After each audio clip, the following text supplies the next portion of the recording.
کہ یہاں بہت پرانی آبادی گزری ہے، اس کے بعد پھر ہم نے اس کے اوپر پابندی لگائی ہوئی، کسی کو ہم ادھر داخل نہیں ہونے دیتے۔ ٹھیک ہے جی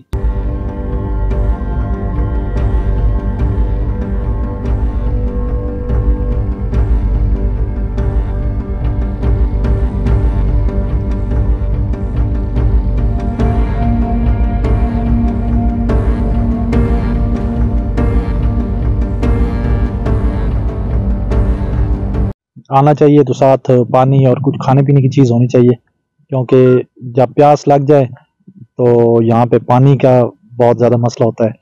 تو اس طرح کی جگہ ہے کہ ڈھلوان ہے۔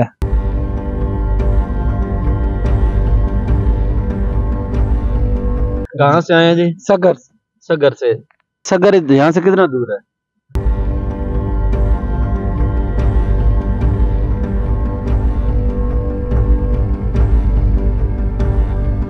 بسم اللہ الرحمن الرحیم۔ ناظرین، میں ہوں محمد حنیف اور آپ دیکھ رہے ہیں WG میڈیا اردو۔ آج ناظرین میں جس تاریخی مقامات کی آپ کو ہسٹری بتانے والا ہوں، جو دکھانے والا ہوں، وہ ہے پیڑا فتحال۔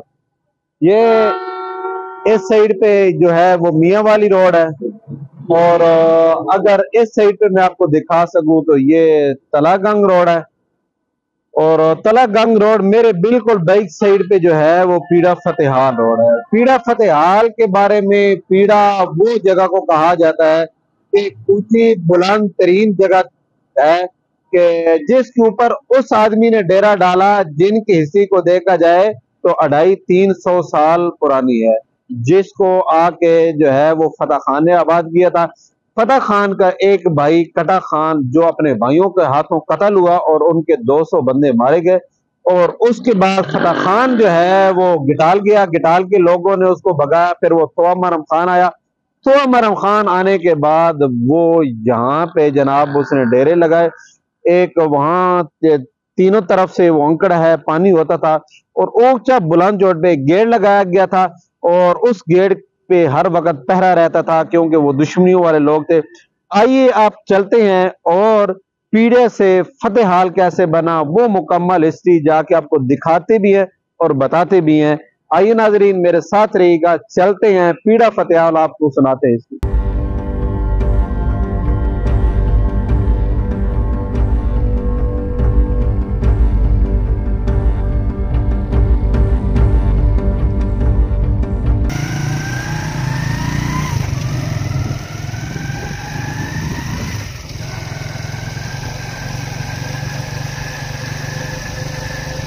موزہ سگر کے میاں والی روڈ پر واقع سٹاپ سے جانب جنوب جانے والی یہ سڑک پیڑا فتحال جاتی ہے۔ سگر سٹاپ سے پیڑا فتحال کا فاصلہ 4 کلومیٹر کے قریب ہے، اور ہم نے پیڑا فتحال کی موجودہ آبادی سے نکل کر تقریباً 3 کلومیٹر ان پہاڑیوں کی طرف جانا ہے جہاں بلند ترین چوٹی پر آج سے 250-300 سال پہلے پیڑا آباد ہوا کرتا تھا۔ پیڑا کا قصبہ ایک قدرتی نالہ انکڑ کے کنارے پر آباد ہے۔ پہلے پہل اس کنارے پر سب سے اونچی پہاڑی پر یہ آباد تھا۔ اس کی تینوں اطراف نالہ انکڑ تھا، اور چوتھی جانب جہاں سے آمد کا راستہ تھا ایک بڑا گیٹ لگایا گیا تھا جس پر ہر وقت جنگجوؤں کا پہرا رہتا تھا۔ اس طرح کی اونچی پہاڑی کو جو اپنی بلندی پر ایک ہموار سطح رکھتی ہو عرف عام میں پیڑا کہتے تھے۔ اب چونکہ اس پہاڑی پر فتحال آباد ہو گئے تھے تو اسے پیڑا فتحال کہا جانے لگا۔ دوسری وجہ تسمیہ یہ روایت ہے کہ گاؤں کا فتحال سربراہ ایک بہت بڑی پیڑھی یا پیڑے پر بیٹھ کر اپنی محفل کو آراستہ کرتا تھا۔ اس فتحال سردار کے پیڑا کی مناسبت سے اس گاؤں کا نام پیڑا فتحال پڑا۔ یہ پیڑا پرانے زمانے کے امیروں، سرداروں اور نوابوں کا ایک سٹیشن ہوتا تھا۔ آج سے 250-300 سال پہلے کی بات ہے کہ لاوا میں آوان قبیلہ پوری آن بان اور شان کے ساتھ آباد تھا۔ جنگجو ذہن کے یہ لوگ ہر کسی سے لڑتے، اگر لڑائی کے لیے فریق مخالف نہ ملتا تو آپس میں لڑ کے شوق پورا کر لیتے تھے۔ میاں محمد، کٹا خان اور فتح خان نامی 3 بھائی اس وقت لاوا میں رہائش پذیر تھے۔ تینوں سردار تھے اور لاوا کے مالک تھے۔ میاں محمد شاید بڑا تھا، جو جوڑ توڑ کا ماہر، چالاک، طاقت میں بھی اس کا پلہ بھاری تھا۔ اس کی نظر دور مستقبل پر تھی۔ کٹا خان بھی سخت آدمی تھا۔ میاں محمد کو اس سے ڈر لگا رہتا تھا۔ فتح خان بھی کسی سے کم نہ تھا، سیاسی اور خطرناک آدمی تھا۔ مختصر یہ کہ یہ تینوں بھائی زہر کی پڑیا تھے۔ میاں محمد نے اپنے طور پر پروگرام بنایا کہ کیوں نہ میں اپنے دونوں بھائیوں کو ختم کر کے ان کے حصے میں آنے والی جائیداد بھی قابو کر لوں اور سرداری بھی بلا شرکت غیر اپنی ہو جائے۔ ناظرین، یہاں میں ایک بات ایڈ کرتا چلوں کہ ہماری پوری کوشش ہوتی ہے کہ ہم مکمل تحقیق کے ساتھ ایک تاریخ آپ کے سامنے لائیں، مگر تاریخ میں غلطیاں بھی ہو سکتی ہیں۔ جو غلطیوں سے پاک ہے یا تو اللہ کا قرآن ہے یا پیارے آقا کی زبان ہے، اس کے علاوہ تاریخ میں غلطیاں بھی ہو سکتی ہیں۔ اسی لیے جو ہم آپ کو بتا رہے ہیں ہو سکتا ہے کہ کچھ معاملات اس سے مختلف بھی ہوئی ہوں۔ لاوا اور چکی شاہ جی کے درمیان ایک دن اس نالہ کے نشیب و فراز میں سخت مارکا ہوا، جس میں میاں محمد کے آدمیوں کے ہاتھوں میاں محمد کا بھائی کٹا خان 200 آدمیوں سمیت قتل ہو گیا۔ فتح خان سیاسی آدمی تھا، وہ پہلے ہی خطرے کو بھانپ چکا تھا، اپنی جان بچا کر بھکٹال پہنچ گیا، جہاں اس کی کچھ برادری کے مقیم لوگ تھے، لیکن بھکٹال والوں کو فتح خان سے ڈر سا لگنے لگ گیا، انہوں نے اسے وہاں سے نکال دیا۔ فتح خان تھوا مرم خان پہنچ گیا، لیکن تھوا والوں نے بھی اس کے قدم نہ جمنے دیے، وہاں سے وہ پیڑا آ گیا۔ اس وقت پیڑا میں تھوڑی سی آبادی تھی۔ ایک روایت کے مطابق تریڑ قوم کے کچھ لوگ آباد تھے، بہرحال جو بھی تھے کمزور لوگ تھے۔ فتح خان ان پر ہیوی ہو گیا۔ اب یہاں پورے وثوق سے قیاس آرائی کی جا سکتی ہے کہ فتح خان اس وقت اکیلا نہیں تھا، بلکہ وہ لاوا سے اکیلا نہیں نکلا ہوگا، 150 ہتھیار بند آدمی اس کے ہاتھ میں ہوں گے۔ تبھی تو بھکٹال اور تھوا سے اسی طرح اسے پیڑا کی طرف پیش قدمی کرنا پڑی۔ پیڑا میں فتح خان نے آہستہ آہستہ اپنے قدم مضبوط کر لیے۔ کٹا خان کا بیٹا جو کہ اپنے بھائی میاں محمد کے ہاتھوں قتل ہو گیا تھا، ایک دن اس کی محلے اور برادری کی دیگر بچوں کے ساتھ لڑائی ہو گئی۔ بچوں نے اسے وارننگ دی کہ خبردار، آئندہ لڑائی کی جرت کی تو ہم تیرا وہ حشر کریں گے جو تیرے باپ کا کیا تھا۔ احمد خان نے یہ وارننگ دل میں بٹھا لی اور گھر آ کر والدہ سے پوچھا کہ میرے والد کو کس نے قتل کیا تھا۔ والدہ نے اسے ساری بات بتائی اور تاکید کی کہ وہ اپنی جان کی فکر کرے۔ احمد خان تھوڑا اور بڑا ہوا، بھکٹال کی راہ لی۔ یہاں آ کر اس نے اپنے آپ کو ہتھیار بند کیا اور پھر بقول راوی کے کہ اس نے اپنا معمول بنا لیا کہ ہر روز دیگر لوگوں کے ساتھ مل کر لاوا کی آبادی میں داخل ہو جاتا اور اپنے دشمنوں کو ایک ایک کر کے قتل کرتا اور اپنی جان بچا کر واپس بھکٹال لوٹ آتا۔ جس دن خطرے کا پتہ چلتا کہ اس دن لاوا جانے سے گریز کرتا۔ جب وارداتیں ہونے لگی تو لوگ سمجھ گئے کہ احمد خان کی کارروائی ہے۔ لوگ چوکنا رہنے لگے، لیکن احمد خان پھر بھی چوری چھپے وار کر جاتا۔ یوں احمد خان لاوا میں دہشت کی علامت بن گیا۔ ایک دن احمد خان لاوا میں اپنے چچا اور باپ کے قاتل میاں محمد کے چوبارے پر چڑھ گیا۔ میاں محمد سویا ہوا تھا۔ احمد خان نے اپنی تلوار رکھ کر چچا کی تلوار اٹھائی اور اپنے جوتے اتار کر چچا کے پہن لیے اور چچا کو قتل کیے بغیر باہر آ گیا۔ میاں محمد اٹھا تو صورتحال کو بھانپ کر اس کی جان میں جان آئی اور اسے فکر لاحق ہوئی کہ احمد خان مجھے قتل کر سکتا ہے۔ میاں محمد نے مصالحت کی خاطر بندے بھیجنے شروع کر دیے۔ ایک دن اس نے پیغام بھیجا کہ بچی کا رشتہ بھی دیتا ہوں اور لاوے کا آدھا رقبہ بھی دیتا ہوں، تم صلح کر لو اور لاوے آ جاؤ۔ بالآخر احمد خان نے چچا کی یہ پیشکش قبول کر لی۔ احمد خان لاوے کا ایک مقتدر سردار بنا۔ اس کی اولاد اپنے جد امجد کٹا خان کی نسبت سے گٹال کھلائی۔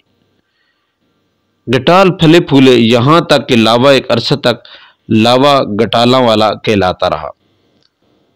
احمد خان گٹال کی بات تو بیچ میں آ گئی۔ ہم واپس فتح خان کے تذکرے کی طرف آتے ہیں کہ پیڑا فتح حال کیسے بنا۔ ابھی ناظرین یہ میرے پیچھے آپ دیکھ سکتے ہیں، ہم ابھی اس طرف جا رہے ہیں کہ آپ کو بتانے چلے ہیں کہ پیڑا سے فتحال کیسے بنا۔ وہ جو پیڑا جس جگہ کو کہا جاتا ہے وہ جگہ ہم آپ کو دکھانے جا رہے ہیں۔ ہمارے ساتھ یہ محترم بھائی موجود ہے، ابھی اس زمین کے جو ہے یہ مالک ہیں، ان کے قبضے میں ہے۔ تو یہ جو روڈ ہے اس سے آگے وہ تھوا مرم خان کی طرف یہ روڈ نکل جاتا ہے، چوکھنڈی تھوا مرم خان کی طرف۔ جیسا کہ ہم نے آپ کو بتایا کہ فتح خان جب تھوا مرم خان کے اندر گیا تو تھوا مرم خان والوں نے فتح خان کو وہاں سے نکلنے پہ مجبور کیا۔ اس کے بعد اس نے آ کے پیڑا میں ڈیرے ڈالے، پھر فتح خان سے پیڑا فتح خان کیسے بنا۔ تو آگے جا کے آپ کو وہ جگہ دکھاتے ہیں کہ ان کے جنگجوؤں نے کیسے وہاں رہائش رکھی، پھر تفصیل بھی دیں گے کہ کیسے فتح خان اپنے بھائی میاں محمد کے ہاتھوں قتل ہونے سے بچا، پھر کیسے اس کے بھائی کٹا خان کو وہاں جو ہے وہ چکی شاہ جی کے قریب 200 جنگجوؤں سمیت قتل کر دیا گیا۔ تو بہرحال ان کی اپنی زمین ہے، ہم ان سے ذرا پوچھتے ہیں۔ السلام علیکم ورحمۃ اللہ۔ وعلیکم السلام۔ کیا حال ہے، خیریت ہے؟ الحمدللہ خیر۔ ماشاءاللہ۔ یہ جس جگہ کا ہم ذکر کر رہے ہیں جی، وہ جگہ آپ کی قبضے میں ہے؟ یہ ہماری اپنی جگہ ہے۔ اچھا، تو اس ہسٹری کے بارے میں آپ کیا جانتے ہیں؟ یہ ہسٹری بہت پرانی ہے، اس میں کافی نشانات بھی ہیں ان کے، اور پہلے بھی ایک ٹیم آئی تھی آج سے 20 سال پہلے۔ اچھا، انہوں نے کوئی کھدائی وغیرہ کی تھی، لیکن اس ٹائم ہمیں تو اس چیز کا اتنا علم نہیں تھا۔ بعد میں ہمیں علم ہوا ہے کہ یہاں بہت پرانی آبادی گزری ہے۔ اس کے بعد پھر ہم نے اس کے اوپر پابندی لگائی ہوئی، کسی کو ہم ادھر داخل نہیں ہونے دیتے۔ ٹھیک ہے جی، تو وہاں بتاتے ہیں کہ یہ اس کے تینوں طرف جو ہے وہ انکڑ تھا، ایک نالا تھا۔ جی بالکل ہے۔ یہ حقیقت ہے؟ جی تو حقیقت۔ کہتے ہیں کہ ایک ہی واحد راستہ تھا، اس پہ ہر وقت پہرا رہتا تھا۔ آپ نے بڑوں سے کیا؟ جی بالکل، وہ دیوار ابھی تک بھی قائم ہے، اس کے اندر وہ گیٹ نما نقشہ بنا ہوا ہے، اور آگے کمروں کے بھی نشانات ہیں۔ تو سارا ادھر جب آپ جاؤ گے تو آپ کو مزید اچھا جو ہے نا معلوم ہو جائے گا۔ ٹھیک ہے، آپ کا اس میں گرامی جی؟ محمد عاقل۔ محمد عاقل، بہت شکریہ محمد عاقل صاحب۔ ناظرین ہمارے ساتھ رہے گا، آگے چلتے ہیں، آپ کو وہ گیٹ دکھاتے ہیں اور وہ کمروں کے نشانات دکھاتے ہیں کہ جہاں وہ جنگجو ہے۔ چمن والوں نے بڑی کوشش کی کہ فتح خان کو پیڑا فتح خان سے نکال دیا جائے، مگر وہ کامیاب نہ ہوئے۔ آخر وہی فتح خان اپنے بھائی میاں محمد کے ہاتھوں مارا گیا۔ آئیے چلتے ہیں آگے، آپ کو چل کے وہاں دکھا کے ہسٹری دیتے ہیں، ہمارے ساتھ رہیے۔ فتح خان نے پیڑا پر قبضہ کے بعد لاوا کی برادری سے تعلقات استوار رکھے، لیکن اس کے بھائی میاں محمد نے دل میں میل نہیں نکالی اور وہ فتح خان کو قتل کرنے کے ارادے سے باز نہیں آیا۔ فتح خان گویا سیاسی ذہن کا مالک تھا، لیکن اپنے بھائی کی چکنی چڑی باتوں میں آ گیا اور لاوا آنا جانا شروع کر دیا۔ میاں محمد موقع کی تلاش میں تھا۔ ایک دن جب فتح خان لاوا گیا تو میاں محمد نے اس کو میراثی ساز باز کر کے کٹا خان کے بعد اپنے دوسرے بھائی فتح خان کو بھی موت کی کاٹ اتار دیا۔ یہ آپ کو سفید پتھر نما نظر آ رہا ہے، اگر میں یہ سارا کیمرہ گھما سکوں تو یہ تینوں اطراف جو ہے وہ اتنی گہری کھائی ہے نیچے، اور یہ اس طریقہ سے بلند ترین جگہ ہے، یعنی کوئی بھی یہاں سے اوپر چڑھ کے نیچے اترنا اس کے لیے ناممکن بات ہے، اور اس کا کوئی راستہ نہیں ہے۔ ایک یہ راستہ یہاں سے آ رہا ہے جس راستے سے ہم یہاں پر پہنچے ہیں، اور یہ راستہ اس پہ گاڑی آنے کا اس وقت اس دور میں بھی کوئی امکان نہیں ہے۔ یہاں موٹر سائیکل آ سکتا ہے، لیکن موٹر سائیکل وغیرہ بھی وہ ہو جو اچھی کنڈیشن کے اندر ہو، لیکن یہاں پہ اگر وہ کوئی پنچر وغیرہ ہو جائے تو مشکل ہو جاتی ہے۔ یہاں پہ یہ گہرا جنگل ہے، یہ وہ وحید راستہ تھا۔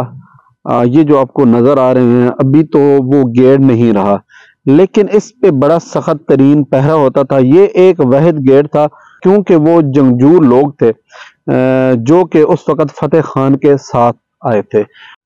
یہ اگر آپ دیکھ سکیں تو یہ باؤنڈری جو ہے یہ آپ کو نظر آ رہی ہے، کیونکہ ابھی تو گر چکی ہے، تقریباً 300 سال اس کو گزر چکے ہیں، تو یہ ساری اس طریقہ سے آتی ہے۔ یہاں پہ ان کی بیٹھک لگتی تھی، جو سردار تھا فتح خان تھا اس کی یہاں بیٹھک لگتی تھی اور وہ یہاں بیٹھتا تھا۔ اسی طریقہ سے اس کے جو سپاہی تھے، اس کے جنگجو تھے جو اس کے ساتھ ہوتے تھے، پہرے دار، یہ ان کے لیے یہ جگہ مختص تھی۔ یہ ساری جگہ میں آپ کو دکھا سکوں۔ ابھی یہ دیکھیں تو یہ بالکل جو ہے وہ ایک گراؤنڈ کی شکل پیش کر رہی ہے یہ جگہ، کہ یہ دیکھیں سارے مل گئے ہیں، مٹی میں مل گئے ہیں۔ یہاں سے 300 سال پہلے کتنا بڑا عروج ہوا کرتا ہوگا۔ یہ مغرب کی سائڈ پہ نالا ہے، اور جو دوسرا میں نے آپ کو دکھایا وہ مشرق کے سائڈ پہ نالا ہے، اور تیسرا جو اس کی سائڈ کو نالا لگتا ہے اسی طریقہ سے یہ آگے جا کے وہ نالا جناب والا جو ہے وہ شمال کی سائڈ پہ ہے، یعنی مشرق مغرب شمال سائڈ پہ یہ سارا گہرا نالا ہے، ٹھیک ہے جی۔ اور ایک ہی یہاں پہ جو راستہ تھا، یہاں پہ آگے جا کے ہم نے پہلے آپ کو دکھایا ہے، یہ جو راستہ تھا یہ جنوب کی سائڈ پہ راستہ ہے، اور اس پہ سخت ترین پیرا ہوتا تھا، وہ سپاہی کھڑے ہوتے تھے، ان کے جو کمانڈر تھے جنگجو تھے کہ کوئی یہاں پہ آ نہ سکے۔ تو یہاں کس لیے آئے ہیں، کوئی خاص اس کی وجوہات ہو سکتی ہیں، کیا آپ نے سنا ہے اس کے بارے میں؟ یہ وجوہات اس کی زیادہ تو معلومات نہیں ہے، یہی معلومات ہے کہ آج سے تقریباً 300-400 سال پہلے کی نا یہ کوئی آبادی تھی، اچھا، تو اسی کو دیکھنے کے لیے آئے ہیں کہ بنے ہوئے برتن تھے، یہ غالباً چمچ وغیرہ ہے، اور یہ والی غالباً اس دور کی نا کرنسی ہوتی ہے، یہ والی یہ نظر آئی ہے۔